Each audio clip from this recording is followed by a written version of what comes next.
thank you everyone for joining today. Termites to tea times. This is an exciting one for us to have this conversation. BJ, thank you so much for joining us.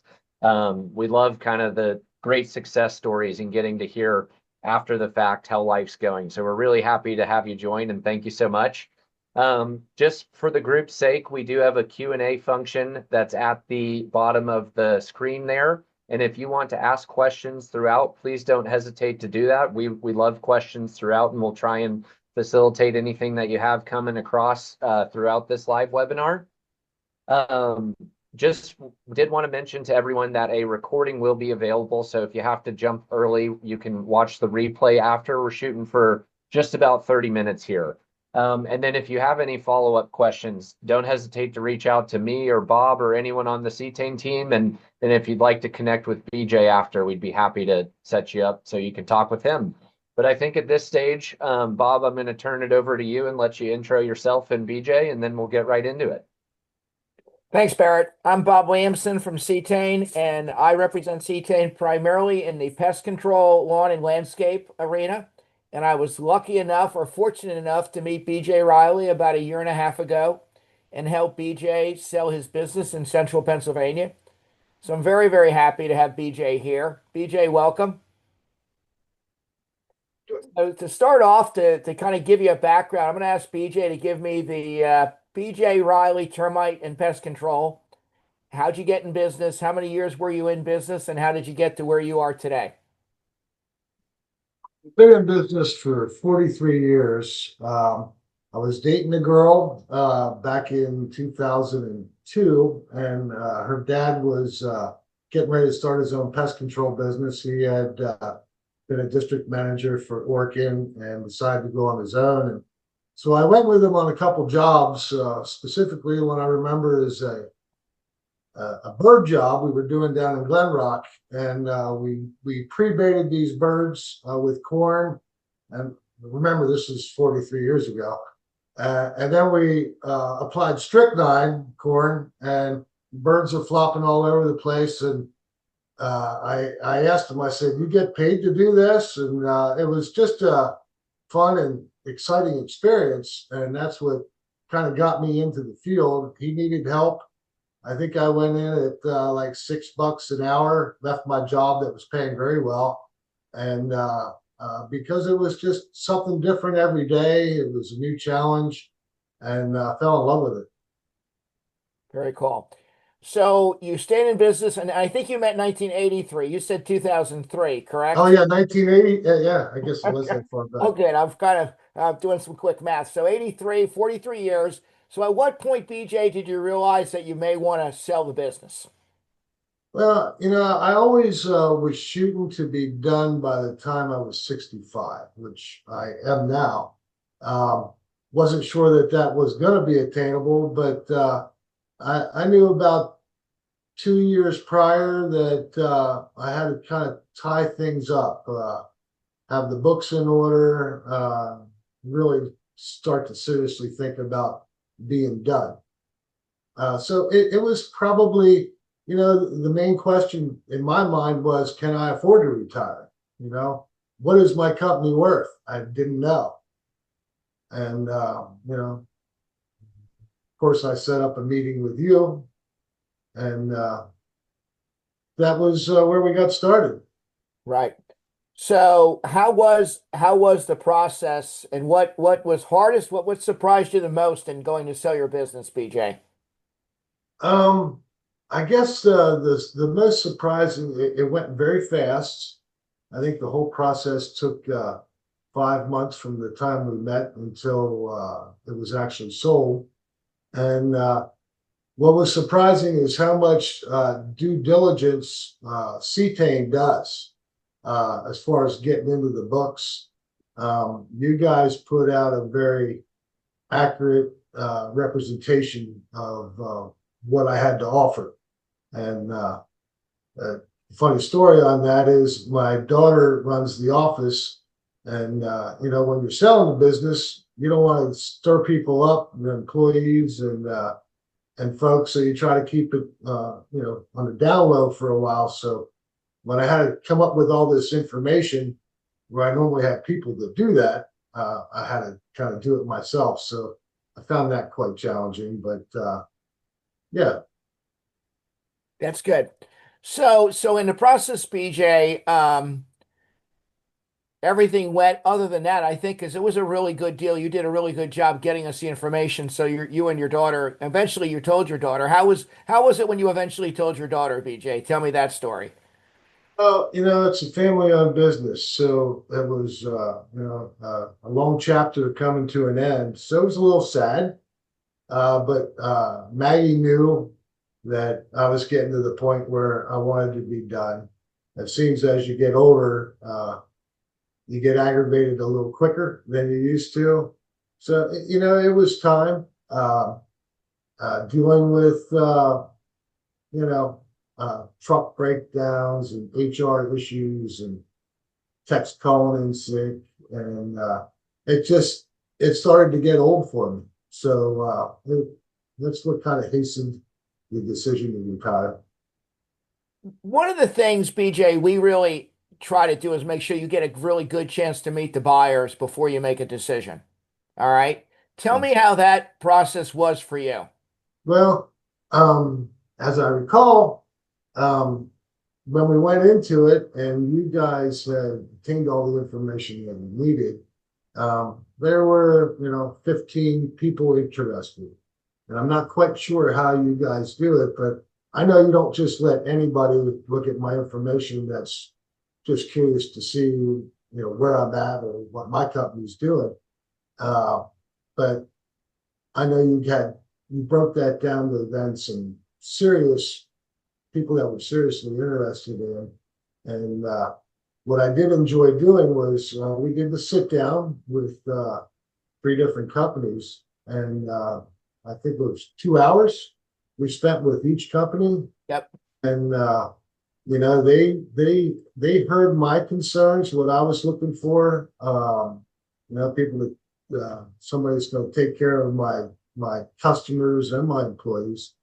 And I got to tell them what I expected, and they got to tell me what they plan to do. So that kind of made it. It certainly for me, it made it easy to decide, which company I was going to build. We jokingly call that our speed dating process, BJ. And I don't know if it felt like that, but it's A one lot of of my talk. favorite parts. It was a long day, but absolutely necessary. Awesome. Yeah, you did really. Bob, we did just get a live question actually that's a little relevant to the last two, but it's Sure. how involved is Cetane in going into our software, Pest Pack was the example here, to prepare for a sale, finding info and reports that are needed for that process? So, Who's that? BJ, how much did we help you pull the data out that we needed from your software, from your QuickBooks, from your CRM? It was it was often. You guys, it seemed like every other day you needed to go in there and take a look at something, and it was as easy as giving you a pass to get in and do your thing. But it was one of the things that shocked me the most, how much information, accurate information you actually pulled from me to present to potential buyers. Yeah, we tell So, clients we can get in there, it's a lot easier. so Correct. anybody considering selling, I would recommend have your books in order and be ready, because you folks are going to look at everything. Very cool. Very cool.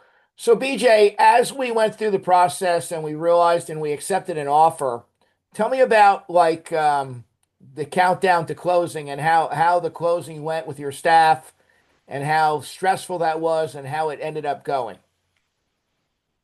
Yeah, so it's always hard to tell the employees. Nobody likes change or shock or anything like that. And you guys had given me the recommendation, which at this point I think was the right thing. Is I basically waited till the day of. I mean, we had a office meeting. We actually met at a local hotel meeting room. Brought everybody in. Um, the buying company gave me like 20 minutes to just talk to my employees and let them know that I had reached the end of my career and ready to sell and move on. But I have a great company that's going to take over and take care of you guys. And they actually offered more than what I did as far as different packages. So, it was very quick. They really didn't have time to react because once I did that, the company I sold to, 6 different people came in. They had their HR, the president was there, and it was a kind of they came in to say what they were going to do for my employees right away, and that don't be afraid, we're not going to change things. So it was so quick that I don't think my employees really had time to react. And I thought it went very well. Nobody left the room. They were all still there. So I thought that was a great way of doing it. And I know I had no idea how I was going to do it. So I was grateful for you folks to kind of say, here's a plan, try this. And it made sense and we did it and it worked. Very cool. So tell me, BJ, so you close on the business, it all happens. Tell me about the next week and how fast, BJ, do you become irrelevant? Well, you had said that might happen. You're going to be irrelevant pretty quick. And you were true. It was accurate. And I love it. It's a totally different lifestyle. They did what they said they were going to do. Now I signed on with them to stay there for, I think it was like 2 months. And they gave me a stipend to answer questions. I didn't have to sit at a desk or, sit by a phone. But if they had a question, they would call me and I told them I would answer. And really, they only called me maybe 2 times a week for the next 8 weeks.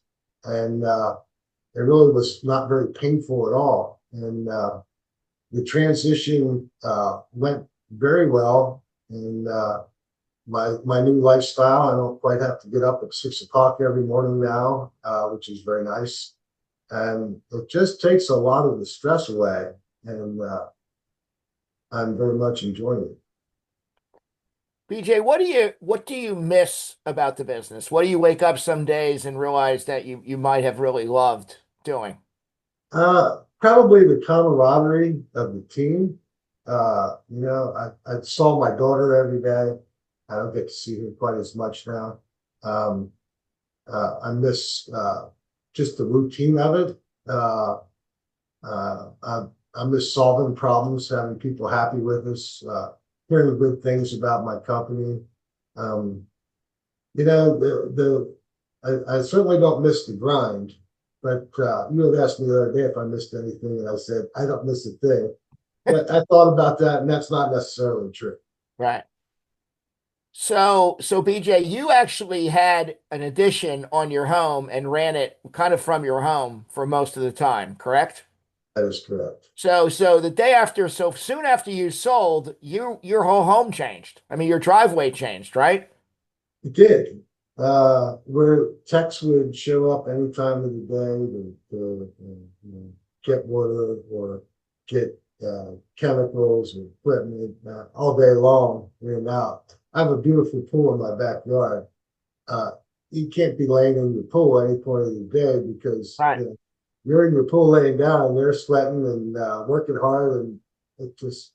So this year I'm really looking forward to being able to go into my pool anytime I want to.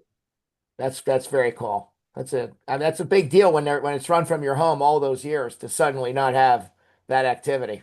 Yes, That's yeah, very cool. it's a very nice thing. So do you have a chance, BJ, to run into any employees that work for you at all, like socially or at Well, stores? my daughter, Okay. I do get to talk to her, and she's very happy with the company that she's with now, and I think things are going very well. The transition, I think, is doing well. Um, I don't think that we lost many of my customers just because it's not me there anymore. I really have been out of the being on the job site for probably 6, 7 years. So they're not used to seeing me anymore anyway. So Right. and a lot of times I'm just background anymore towards the end of my career as far as dealing with the customers on a day-to-day basis. So it's only been several months, BJ, but you had some bucket list in your head, at least most of us, I think, do. So what have you accomplished since you closed on your bucket list for BJ's retirement? Well, so I sold the end of November, and my girlfriend and I did a nice trip down to Florida for 3 weeks, which is unheard of. I mean, when I was working, I could take a day here and a day there, and 4 day weekends sometimes. But to just have the flexibility to do whatever I want, we've had some nice days already this spring, so to just go golfing. Um, and I got to tell you, the golf game gets better when you don't have all that stuff going through your head, worried about schedules and things like that. You can actually focus on just enjoying yourself and That's golf. so how much later do you sleep in the morning? Oh, I hate to tell you, I'm embarrassed. I kid people. I tell them I love to lay in bed with a cup of coffee watching the third hour of the Today Show. Now, I don't do that every day, but Uh, it's nice to have that option. that's very cool. And what's on your list to do now that they're hitting spring?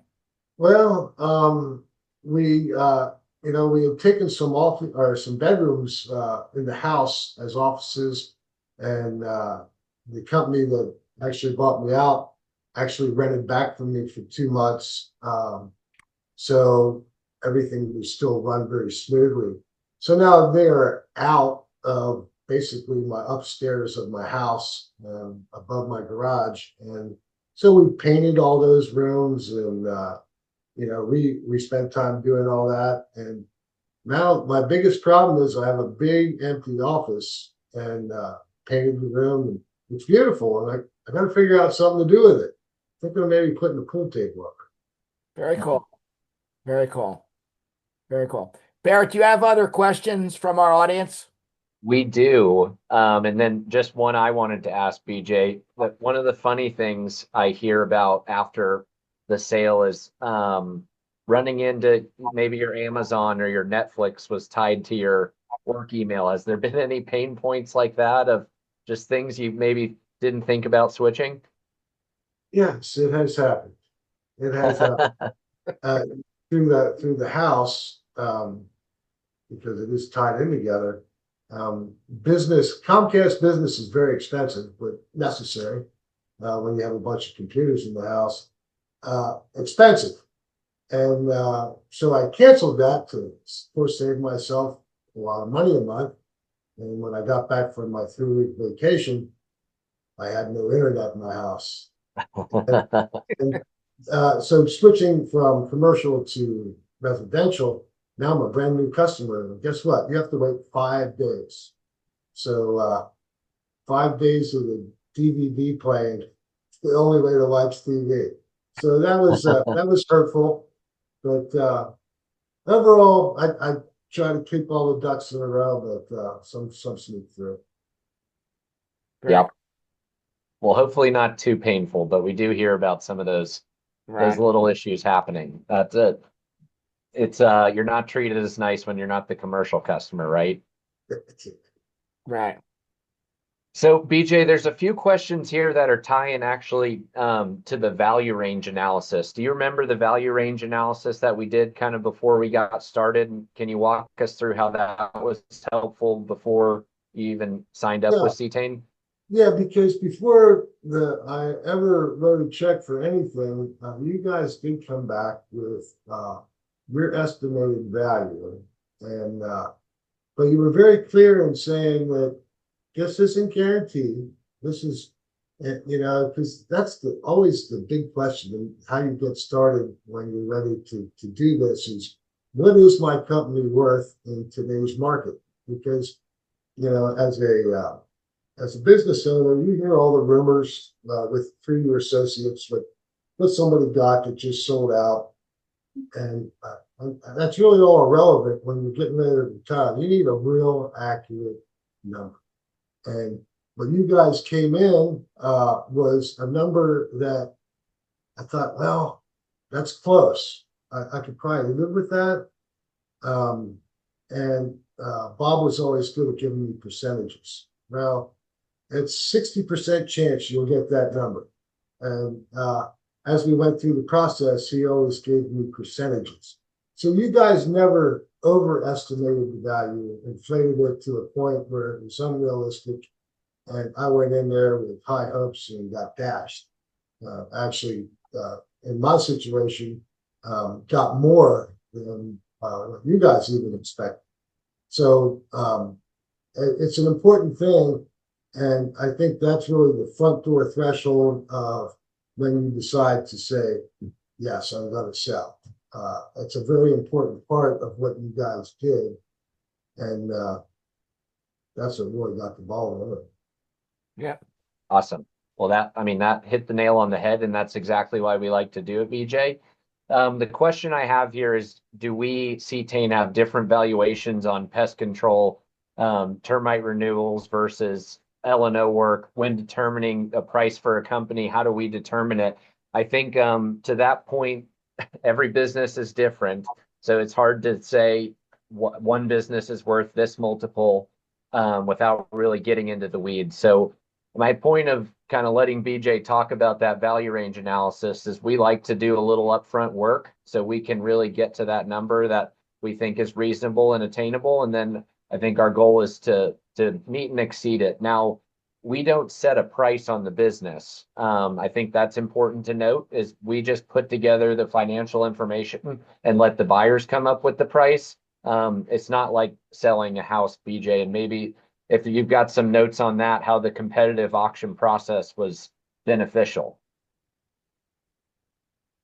Well, it's more than just what the price they're willing to pay. You measure a man across the table, and there's a lot to think about. Like I said, as far as employees and your customer base. I mean, you try to make that legacy last once you step off to the side. But I don't know how to say it. Talking to those people, the way you guys set it up really makes the difference. And like you said, every company's different. It's hard to come up with a number up front without knowing really the inner workings of a company. And I'm assuming that's why you do the due diligence that you do, because you guys came up, fairly close to what it was sold for right up front. But you put weeks into it. And when you gave me that paper with the assessment on it, that's when I felt really comfortable that you guys were the right company. I picked Cetane. Basically, I know you guys have been to some of our national meetings and things like that. I had no idea who to use or who I was going to go with at the start of it. But I knew you were involved in our industry, and just called the 1-800 number, I guess it was, and then got to sit down. I met with Bob at a little diner. We had our first conversation, and I really felt good after that. That's awesome. Very cool. And I know it was a good Bob meeting if it happened at a diner. That's his favorite Drink a lot spot of for that meetings. coffee, BJ. Yes. So these next two are a little bit about planning, actually, and curious if you did any of this, BJ, but it was understanding that financial advisors and CPAs are going to be involved in the transaction. What are some financial positions and steps you can start exploring before the sale? And then kind of tying into that is, can and should trust be established prior to putting assets in them prior to sale? And I can grab that one. Actually, funny enough, we were thinking about having a trust webinar as our next one. I think if you are 1 year out plus, it is very beneficial. There's certain thresholds that do change, and there's a lot of details. Again, the devil's in the details, and what is your business versus some others, where it does make sense to put some of the assets into a trust, mostly for estate tax purposes when you're gifting to the next generation. And so that is something that we would say definitely want to explore well before you're thinking about this, just so you can get some separation there. From my perspective, and would love to hear it on that first question, BJ, but I like actually when folks call us even a year in advance to do the value range analysis, so we can kind of get a gut check and say, hey, maybe over the next year, 2 years, however far out you are, work on X, Y, and Z, and that's going to help get your house in order and really build value overall. But any tidbits on that, BJ? Just and I'm basically repeating you, but have your house in order. Yeah, understand your system. If you want to keep it on the down low, know where to go to find the information. If you're, it's not typically part of what you do as an owner, become familiar with your system, which I wasn't. I had stumbled through a little bit, but refresh yourself and how to go get files and where to go and that type of thing. That would be the main one that I probably wasn't ready for at the time. Awesome. And yeah, some of that more detailed stuff, if that person wants to reach out, I'd be happy to talk through any more of that. I do like this question, BJ. Beyond the financials, what was the primary driver for your decision to sell, and what specific qualities were you looking for in a buyer? Or conversely, what red flags maybe made you walk away from that person? So what made me sell goes back to being old and cranky. It was my tolerance level. I've been doing it a long time. The way we do business anymore has changed. Technicians have changed. Customers have changed. Sometimes you end up with an unreasonable customer. They can send you a nasty email. It just all added up to, it's time to be done. I guess everybody kind of individually finds out when it's their time to be done. It was just my time. A lot of my friends had retired. My thing was, can I afford to retire? That was really the only question. I was ready to retire. Can I afford to retire? So, and to answer the second part of your question, what I look for, and I've always been a people person. So those meetings, those face-to-face meetings, the money's important. Don't get me wrong, but it's that gut check. The company that I thought was going to really keep the legacy going, take care of my people, customers. I felt strongly with one individual company, and so therefore that was the decision. It was pretty easy. Awesome. Very cool. Well, I think we've got one more here. If you could do anything differently to make the process smoother, what would it be? The answer would be to be more prepared as far as be able to go and find information that you guys would ask me about. Because at some points it was embarrassing. It's like, I don't know. Now you say, well, what's this? And I don't know.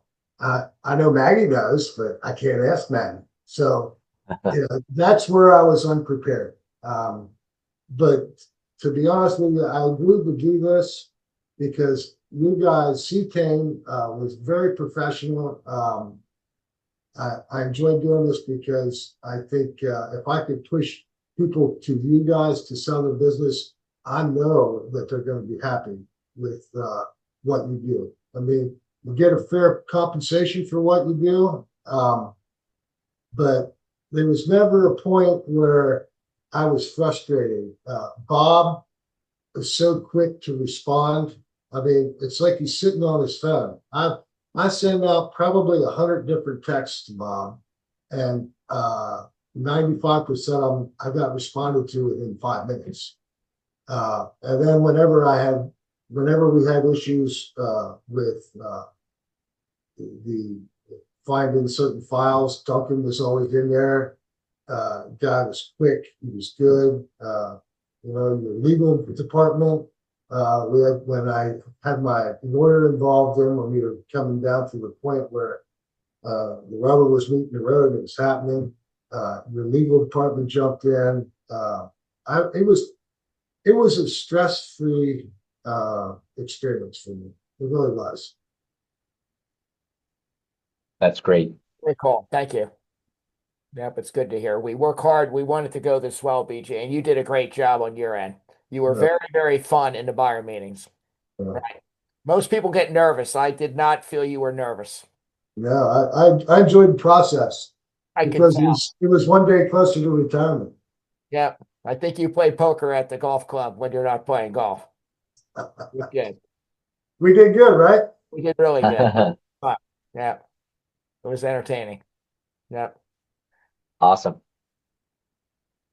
Well, I So- think we've wrapped up all the questions. Bob, anything else you want to hit on, or BJ, anything you think is worth noting? I'm hoping your golf handicap comes down a little because we are watching it on the website, but I'm really happy to hear it's spring and how many days a week, BJ, will you be golfing in May? I'd like to see food. Okay. Good Now, golf. all the pressure was off me. I was all getting retired. Now you're throwing a little pressure on me to watch my handicap. That's good. Now you're good. We want to see you in single digits by the summer. Now, you did promise me a round of golf at some point. I'm going to hold I you will. to that. I'll be there. I'll be there nearby soon. I don't want Duncan. I understand he's a 1.3 handicap or something. He can stay home that day. Allegedly, Yeah. but We he's could from leave him Texas. home. Right. Yeah. Allegedly.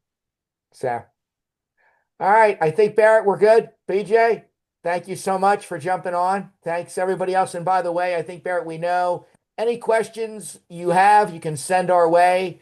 And this will be available, Barrett. When will this podcast be available for people to watch later? Yeah, I would think in the next week we should have a replay and we'll send that out as well. But again, BJ, thank you so much for your trust in us, and thank you so much for joining us today to give a little recap.